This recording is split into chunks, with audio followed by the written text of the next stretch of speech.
ನಮಸ್ಕಾರ ಮನಿ9 ಕನ್ನಡದ ಎಕ್ಸ್ಪ್ಲೇನರ್ ಕಾರ್ಯಕ್ರಮಕ್ಕೆ ಸ್ವಾಗತ. ನಾನು ಮಲನಗೌಡ ಮಾಲಿ ಪಾಟೀಲ್. ಇವತ್ತಿನ ಎಪಿಸೋಡ್ನಲ್ಲಿ ನಾವು ಈ ಮೈನರ್ ಗಿಫ್ಟಿಂಗ್ ಇದಕ್ಕೆ ಇರತಕ್ಕಂಥ ಟ್ಯಾಕ್ಸು ಇದ್ರ ಬಗ್ಗೆ ತಿಳಿದುಕೊಳ್ಳುವಂತಹ ಪ್ರಯತ್ನವನ್ನು ಮಾಡೋಣ. ಒಂದೆರಡು ವರ್ಷಗಳ ಹಿಂದಿನವರೆಗೂ ಬದ್ರಿಯವರು ಬಹಳನೇ ಸಂತೋಷವಾಗಿದ್ದರು. ಅವರ ಮಗುವಿನ ಭವಿಷ್ಯ ಸುಭದ್ರವಾಗಿದೆ ಅನ್ನೋದೇ ಅವರ ಸಂತೋಷಕ್ಕೆ ಕಾರಣವಾಗಿತ್ತು. ಅವರೊಂದು ಸ್ವತ್ತಿನ ಮಾಲೀಕತ್ವವನ್ನು ಹೊಂದಿದ್ರು.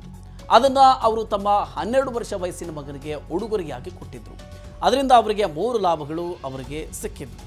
ಮೊದಲನೆಯದು, ಅವರ ಸ್ವತ್ತನ್ನು ಬಾಡಿಗೆಗೆ ನೀಡಿದ್ದ ಕಾರಣದಿಂದ ಈಗ ಅವರ ಮಾಸಿಕ ಆದಾಯ ಸ್ಥಿರವಾಗಿತ್ತು. ಅವರ ಮಗನ ಭವಿಷ್ಯವೂ ಕೂಡ ಭದ್ರವಾಗಿತ್ತು. ಹಾಗೂ ಅವರ ಬಾಡಿಗೆ ಆದಾಯವನ್ನು ಅವರ ವಾರ್ಷಿಕ ಆದಾಯಕ್ಕೆ ಸೇರಿಸದಿದ್ದರೆ ಅವರ ಹೆಚ್ಚಿನ ತೆರಿಗೆಯನ್ನು ಕಟ್ಟಬೇಕಾಗಿಲ್ಲ. ಆದರೆ ಬದ್ರಿಯವರ ಸಂತೋಷ ಹೆಚ್ಚು ಕಾಲ ಉಳಿಲಿಲ್ಲ. ಅವರ ಮಗನ ಭವಿಷ್ಯವನ್ನು ಸುಭದ್ರವಾಗಿದ್ದರೂ ಕೂಡ ಅವರು ಮಾತ್ರ ತೆರಿಗೆಯನ್ನು ಕಟ್ಟಲೇಬೇಕು ಅಂತ ಅವರ ಪರಿಚಿತ ವ್ಯಕ್ತಿಯೊಬ್ಬರು ಹೇಳಿದರು. ಆಸ್ತಿಯನ್ನು ಉಡುಗೊರೆಯಾಗಿ ನೀಡಿದರೂ ಸಹ ತೆರಿಗೆಯನ್ನು ಬದ್ರಿಯವರ ಜೇಬಿನಿಂದಲೇ ಯಾಕೆ ಕಟ್ಟಬೇಕು ಅನ್ನೋದು ಅವರಿಗೆ ಅರ್ಥ ಆಗದೇ ಇರುವಂತಹ ವಿಚಾರ ಆಗಿಬಿಟ್ಟಿತ್ತು. ಇದು ಯಾಕೆ ಹೀಗಾಗುತ್ತೆ ಅನ್ನೋದನ್ನು ನಾವೀಗ ನೋಡೋಣ.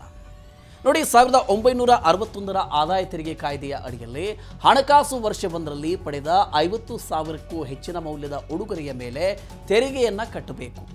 ಉಡುಗೊರೆಯನ್ನು ಪಡೆಯುವ ವ್ಯಕ್ತಿಯು ತೆರಿಗೆಯನ್ನು ಕಟ್ಟಬೇಕಾಗುತ್ತೆ.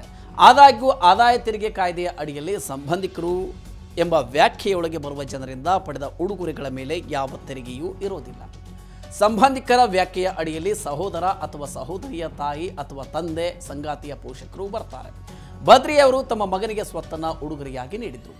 ಇಂತಹ ಪರಿಸ್ಥಿತಿಯಲ್ಲಿ ಆಸ್ತಿಯನ್ನು ಉಡುಗೊರೆಯ ರೂಪದಲ್ಲಿ ಕೊಟ್ಟಾಗ ಕೊಟ್ಟವರ ಅಥವಾ ಪಡೆದವರಿಬ್ಬರ ಮೇಲೂ ಕೂಡ ತೆರಿಗೆಯ ಹೊಣೆಗಾರಿಕೆ ಇರುವುದಿಲ್ಲ. ಮಗನಿಗೆ ಉಡುಗೊರೆಯಾಗಿ ಕೊಟ್ಟ ಸ್ವತ್ತಿನ ಮೇಲೆ ಬದ್ರಿಯವರು ಯಾವಾಗ ಮತ್ತು ಯಾಕೆ ತೆರಿಗೆಯನ್ನು ಕಟ್ಟಬೇಕು ಎಂಬ ಪ್ರಶ್ನೆ ಈಗ ಬರುತ್ತೆ. ನೋಡಿ, ಸಾಮಾನ್ಯವಾಗಿ ವ್ಯಕ್ತಿಯೊಬ್ಬರು ಹಣವನ್ನು ಸಂಪಾದಿಸಿದಾಗ ಮಾತ್ರವೇ ಆತನ ಮೇಲೆ ತೆರಿಗೆಯನ್ನು ಹಾಕಲಾಗುತ್ತೆ. ಆದರೆ ಕೆಲವು ವಿಶೇಷ ಪ್ರಕರಣಗಳಲ್ಲಿ ಬೇರೊಬ್ಬ ವ್ಯಕ್ತಿಯ ಹಣ ಸಂಪಾದಿಸಿದಾಗಲೂ ಸಹ ಅದನ್ನು ನಿಮ್ಮ ಆದಾಯಕ್ಕೆ ಸೇರಿಸಲಾಗುತ್ತೆ.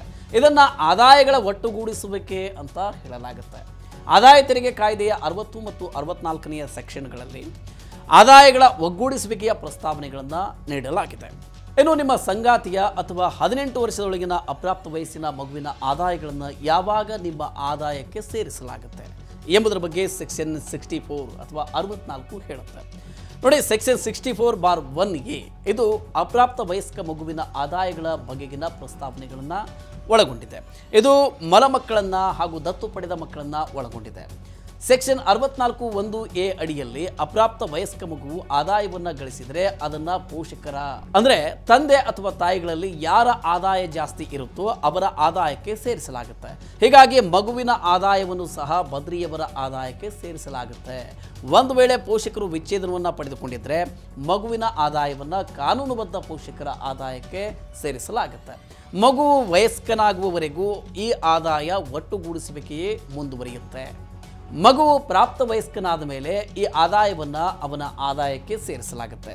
ಆದಾಯ ತೆರಿಗೆ ಕಾಯ್ದೆಯ ಅಡಿಯಲ್ಲಿ ಅಪ್ರಾಪ್ತ ವಯಸ್ಸಿನ ಮಗುವಿನ ಆದಾಯವನ್ನು ತಾಯಿಯ ಅಥವಾ ತಂದೆಯ ಆದಾಯಕ್ಕೆ ಸೇರಿಸದ 3 ಸಂದರ್ಭಗಳು ಕೂಡ ಇವೆ. ಮೊದಲನೆಯದಾಗಿ ಸೆಕ್ಷನ್ 80(u) ಇದರ ಅಡಿಯಲ್ಲಿ ಉಲ್ಲೇಖಿಸಲಾಗಿರುವಂತೆ ದೈಹಿಕ ಅಸಾಮರ್ಥ್ಯವುಳ್ಳ ಮಗುವಿನ ಆದಾಯವನ್ನು ತಾಯಿ ಅಥವಾ ತಂದೆಯ ಆದಾಯಕ್ಕೆ ಸೇರಿಸಲು ಆಗುವುದಿಲ್ಲ. ಎರಡನೇದಾಗಿ, ಮಗು ಯಾವುದೇ ದೈಹಿಕ ಕೆಲಸದಿಂದ ಗಳಿಸಿದ ಆದಾಯವನ್ನು ಪೋಷಕರ ಆದಾಯಕ್ಕೆ ಸೇರಿಸೋದಕ್ಕೆ ಆಗುವುದಿಲ್ಲ. ಮೂರನೇದಾಗಿ, ನಿಮ್ಮ ಮಗು ಯಾವುದಾದರೂ ಪ್ರದರ್ಶನ, ಕ್ರೀಡಾ ಕಾರ್ಯಕ್ರಮ ಅಥವಾ ಚಟುವಟಿಕೆಯಲ್ಲಿ ಭಾಗವಹಿಸಿ ತನ್ನ ಕೌಶಲ ಅಥವಾ ಪ್ರತಿಭೆಯಿಂದ ಗಳಿಸುವ ಆದಾಯವನ್ನು ಸಹ ಪೋಷಕರ ಆದಾಯದಲ್ಲಿ ಸೇರಿಸೋದು ಇಲ್ಲ. ಇನ್ನು ಬದ್ರಿಯವರಂತೆ ನೀವು ಕೂಡ ತೆರಿಗೆ ಉಳಿಸುವುದಕ್ಕೆ ನಿಮ್ಮ ಆದಾಯವನ್ನು ಮರೆಮಾಚುವ ಉದ್ದೇಶದಿಂದ ನಿಮ್ಮ ಪತ್ನಿ ಅಥವಾ ಅಪ್ರಾಪ್ತ ವಯಸ್ಸಿನ ಮಗುವಿನ ಹೆಸರಲ್ಲಿ ಆಸ್ತಿಯೊಂದನ್ನು ಕೊಂಡ್ರೆ ಅಥವಾ ಫಿಕ್ಸೆಡ್ ಡೆಪಾಸಿಟ್ ಇಟ್ಟರೆ ಆದಾಯಗಳನ್ನು ಒಗ್ಗೂಡಿಸುವ ಈ ಪ್ರಸ್ತಾವನೆಯನ್ನು ಮರೆಯಬೇಡಿ.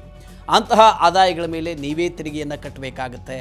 ನೀವೇನಾದರೂ ಈ ರೀತಿಯಲ್ಲಿ ತೆರಿಗೆಯನ್ನು ಉಳಿಸೋದಕ್ಕೆ ಪ್ರಯತ್ನ ಮಾಡಿದ್ರೆ ಅದನ್ನು ತೆರಿಗೆ ವಂಚನೆ ಅಂತ ಪರಿಗಣಿಸಬಹುದು. ಹಾಗೂ ಅದಕ್ಕಾಗಿ ನೀವು ದಂಡವನ್ನು ಕೂಡ ಕಟ್ಟಬೇಕಾಗಬಹುದು.